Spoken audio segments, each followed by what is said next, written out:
Hello everyone, কেমন আছেন সবাই? আশা করি সবাই অনেক অনেক ভালো আছেন। আপনাদের সাথে শেয়ার করতে যাচ্ছি খুবই মজার এবং ঘরোয়া একটি রান্না।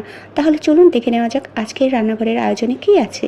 তো আমি প্রথমে একটা সোনালী মুরগি কেটে নিচ্ছি। ভাই আমি না ছুরি কাঁচি দিয়ে কাটতে অভ্যস্ত না, আমি দাবুটি নিয়ে কাজ করতে বেশি স্বাচ্ছন্দ্য বোধ করি। কিন্তু কী আর করা, এই ছোট্ট একটা মুরগি দা নিয়ে আমার আর কাটতে ভালো লাগছিল না, তাই কষ্ট মষ্ট করে এই মুরগিটা আমি কেটে নিলাম। অনেক পরিশ্রম হয়েছে এই ছুরি কাঁচি দিয়ে কাটতে গিয়ে। ভাই আমি না সত্যি বলতে একদম দাবটি নিয়ে কাজ করতে বেশি পছন্দ করি।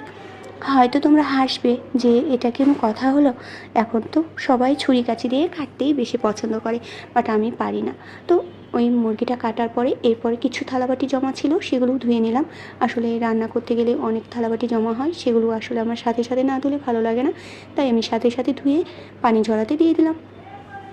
তো এরপরেই কিন্তু আমি মুরগিটা ধুয়ে নেব। মুরগিটা ধুয়ে নিয়ে তারপরে মেরিনেট করে নেব। আর এই মুরগিটা মেরিনেট করে আমি বেশিক্ষণ রাখবো না, আধা ঘন্টার মতো রাখবো। আর এই যে এগুলো দিয়ে আমি তো রান্নাঘরে কাজ করেছিলাম, আর সেগুলো অনেকগুলো থালাবাটি জমা হয়েছিল, তো পরপর সবগুলো ধুয়ে নিলাম একসাথে। আচ্ছা, তোমাদেরও কি আমার মতো যে কখনোই তোমরা থালাবাটি জমা রাখো না, যখনকার থালাবাটি তখনই ধুয়ে ফেলো? আর আমার তো সত্যিই ভালো লাগে না। তো এই যে মুরগি ধোয়া হয়ে গেছে, এখন এই মুরগিটা মেরিনেট করে নেব। আর এর জন্য পেঁয়াজ, রসুন, আদা বাটা, একটু স্বাদ মতো লবণ, সামান্য একটু হলুদ গুঁড়ো আর শুকনো লঙ্কা গুঁড়ো, এরপরে দিয়ে দিচ্ছি সয়া সস, এরপরে দিচ্ছি বারবিকিউ মশলা আর সামান্য একটু গোলমরিচ আর একটু জিরা। তো এই দিয়ে ভালো করে মেরিনেট করে নেব।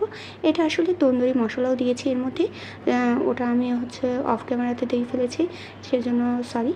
তো তন্দুরি মশলাও দিয়েছিলাম, যেহেতু চিকেন তন্দুরি বা তন্দুরি মশলা না দিলে তো হয় না, তাই চিকেন তন্দুরি মশলাটাও দিয়েছি। আর এই তো পরোটা করার জন্য আমি ডোটা মাখিয়ে নিলাম। এরপরে দুধ ছিল, দুধটাও আমি গলিয়ে নিয়েছি। গলিয়ে নিয়ে এখন আমি দুধটাও জাল দিয়ে নেব, আর এদিকে এক এক করে পরোটাগুলো আমি বানিয়ে নেব। আমি কিন্তু পরোটা ডোটা করেছিলাম গরম জল দিয়ে, আর একটু সয়াবিন তেল দিয়েও মেরিনেট করে নিয়েছিলাম। এতে করে পরোটা কিন্তু অনেক সফট আর নরম হয়। তো এই এই তান্দুরি আর পরোটা, তার সাথে আম, তার সাথে আবার সেমাই, সবগুলো মিলে কিন্তু রাতের খাবারটা জমজমাট ছিল।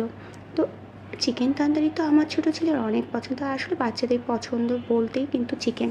তো যাই হোক, এই ছিল আমাদের সাধারণ খাবার। তোমাদের কাছে যদি আমার এই ভিডিওটা ভালো লাগে তাহলে অবশ্যই কিন্তু তোমরা একটা শেয়ার করে দিও। আর আমার পেজে যদি তোমরা নতুন হয়ে থাকো তাহলে আমি বলবো একটা ভালোবাসা দিয়ে ফলো দিয়ে পাশে থাকো না বন্ধুরা। তোমাদের একটা ফলোই কিন্তু আমাকে পারে সামনে এগিয়ে নিয়ে যেতে। আর এরকম সুন্দর সুন্দর মজাদার রান্না দেখতে অবশ্যই কিন্তু আমার পাশে থাকতে হবে।